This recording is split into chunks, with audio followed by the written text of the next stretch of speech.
Hello, ladies. It's Lexi Snores.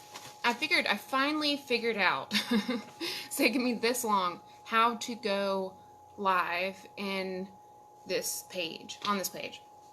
I know that I've been asking on the YouTube pages with my messages and on the PTSD the Wives side messages, and also publicly, what all that you would like for me to talk about, or what exactly that you're needing to hear from PTSD the Wives side. And one of them was actually about resources for dependents, and I will get to that later on this week. But today I wanted to talk about what happens when your veteran, your significant other, combat veteran, has a mental breakdown in public. Because that is a very, very common thing that does happen. And so I have 10 different points that I'm going to address. But first I want everyone to understand that PTSD, combat PTSD, depression, TBI, anxiety, all of that, it's a lifelong battle. And I think that that's something that a lot of people maybe just getting into this, or those who are, I was very naive with my first marriage, thinking, okay, all we have to do is meds and treatment, and I think that we all know that's not always the case. But while it is lifelong battle, there are things that can help to treat combat PTSD. And whether that's meditation, changing your lifestyle, it could be medication, it can help in this long battle. One of the defining realizations of any civilian life is this. And I read a book today, a whole book. I love reading, but I read a whole book on combat PTSD. And it was beautiful what he said.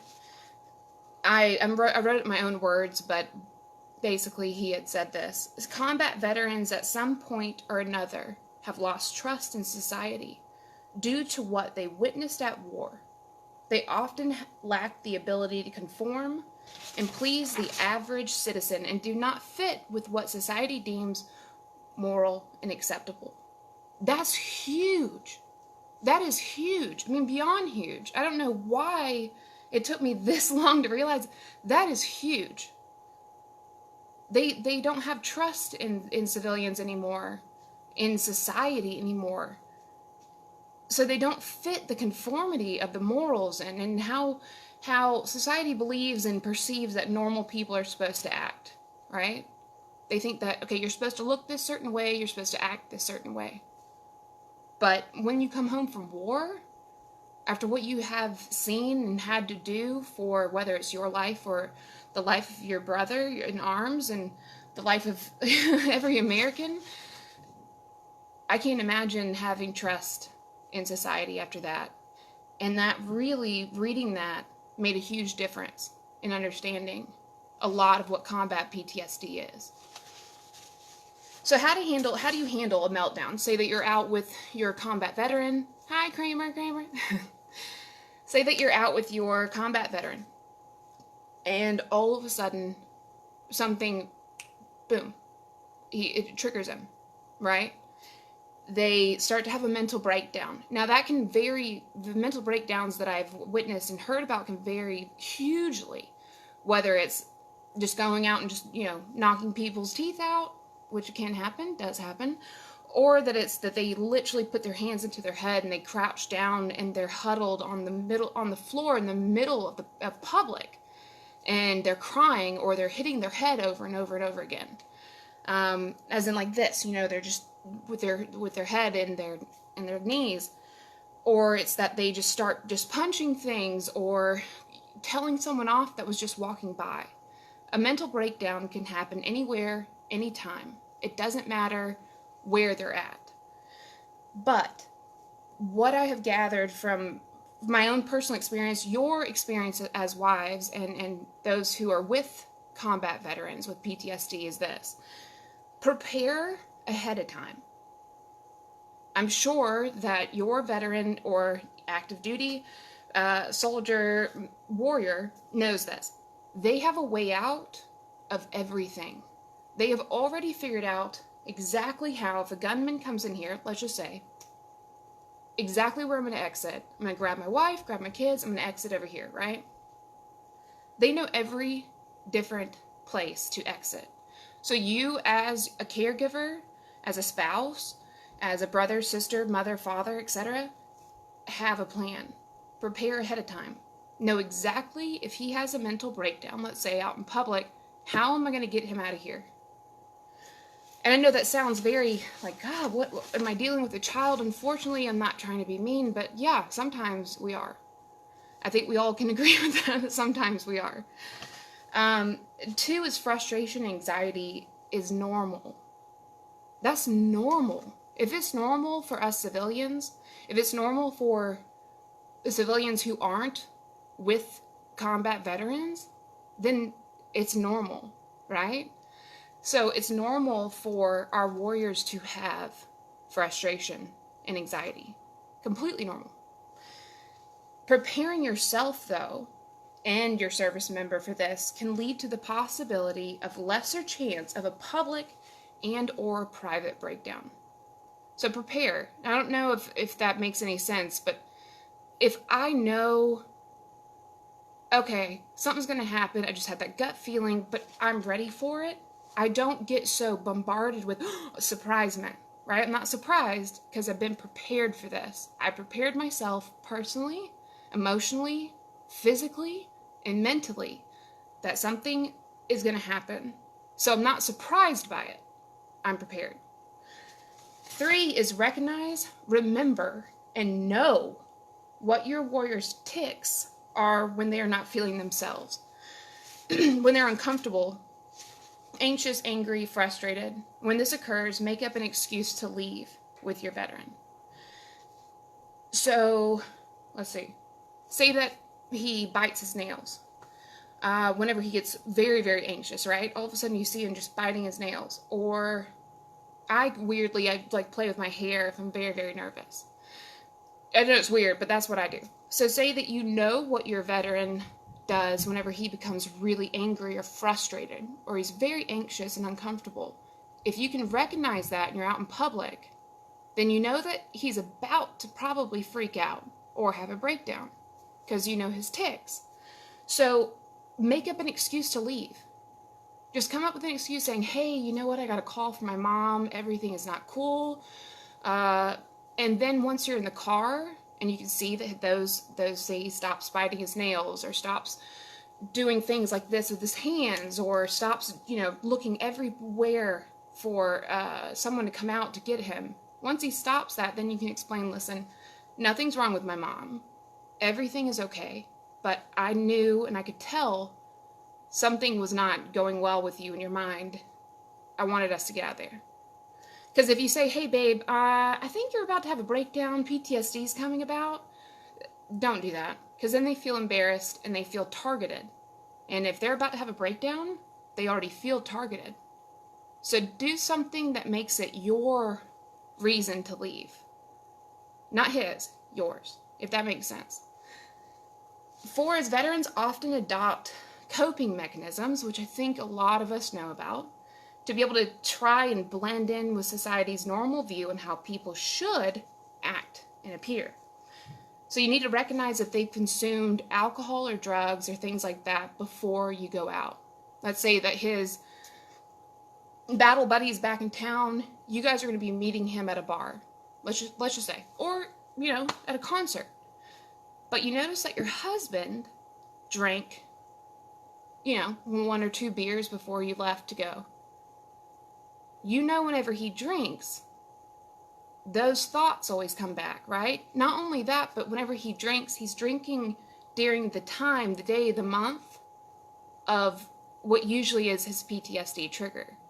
So whenever he drinks or does drugs or, drives 100 miles per hour, been there, done that, with my first husband, you know that you probably shouldn't go out, right? Because it's already started.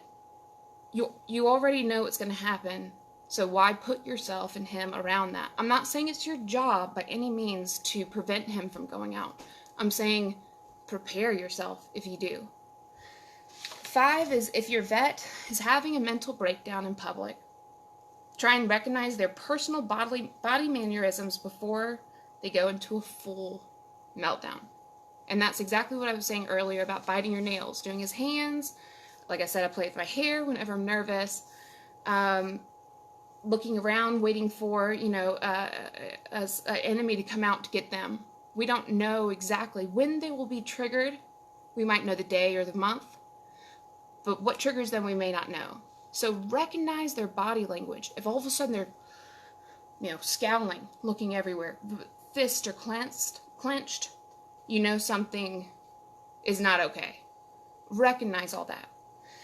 6 is do not get embarrassed. Don't be embarrassed. I know that I am embarrassed by everything. Everything embarrasses me.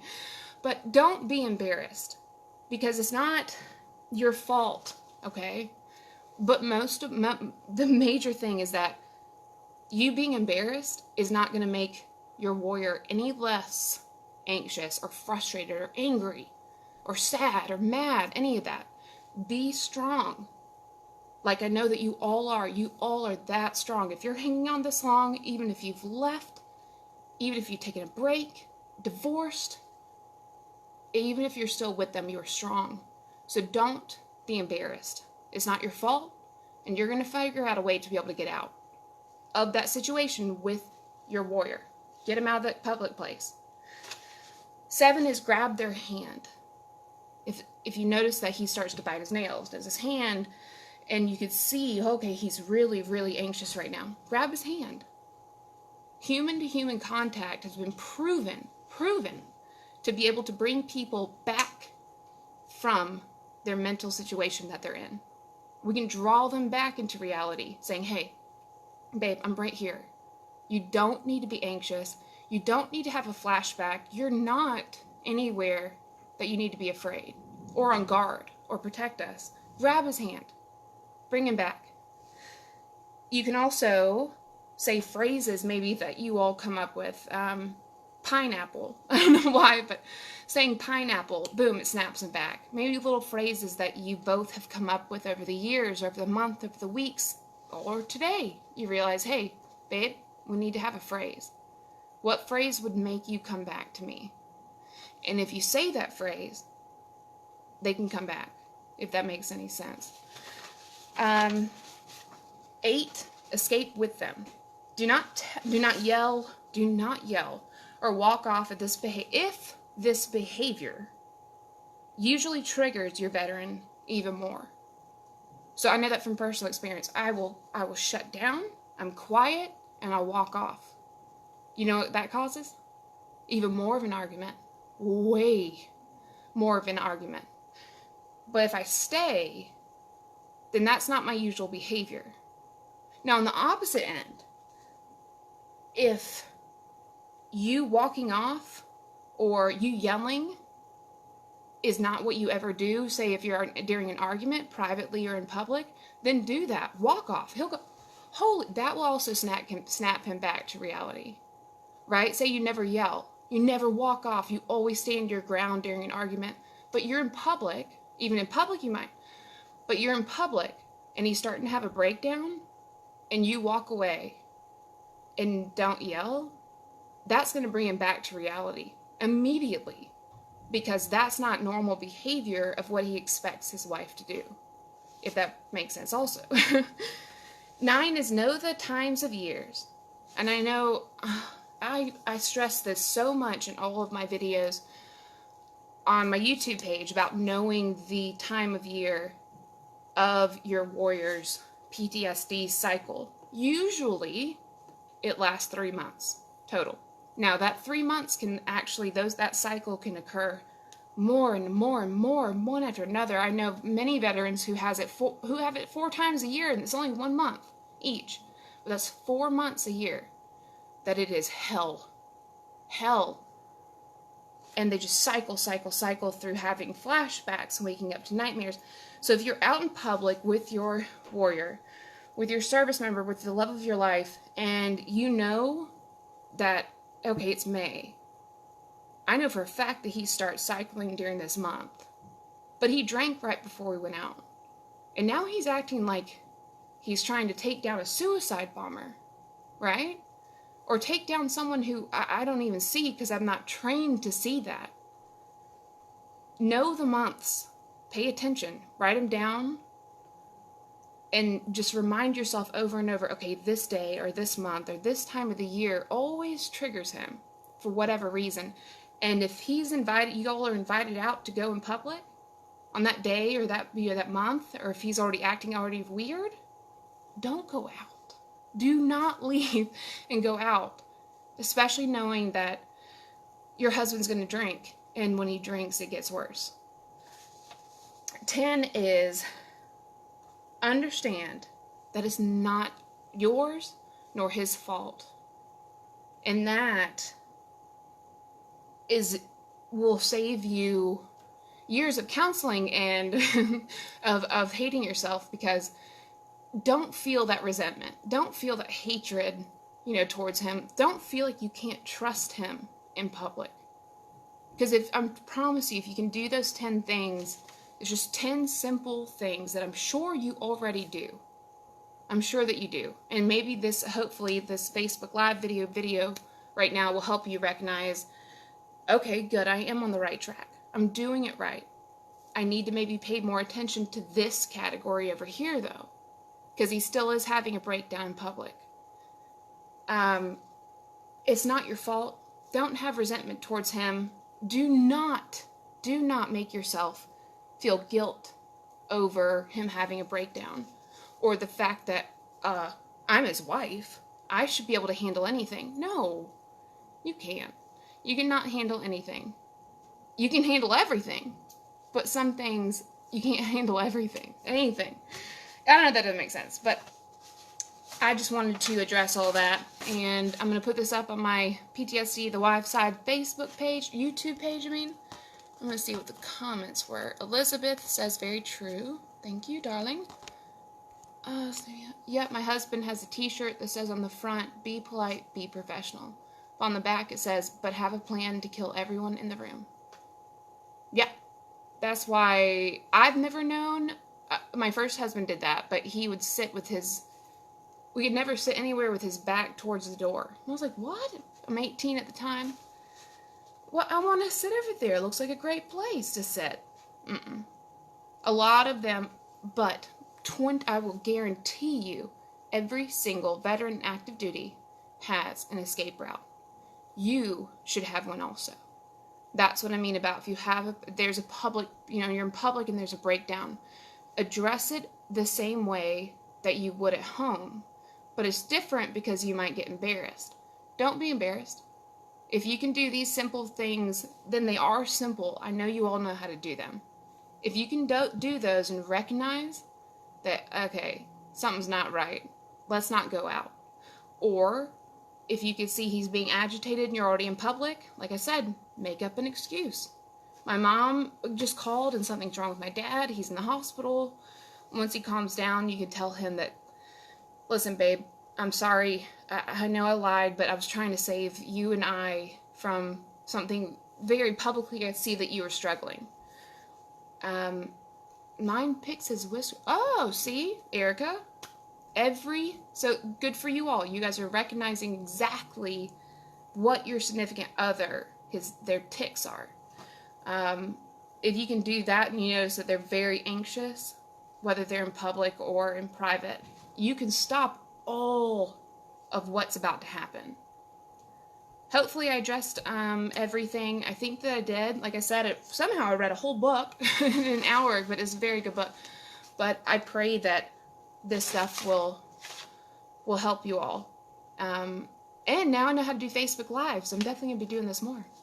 So please like and subscribe YouTube videos so we can get that, how important it is to get the message out there. So there's a lot of wives that don't know any of this. All right, you ladies, my beautiful, beautiful, beautiful warriors. I'll talk to you soon. Bye.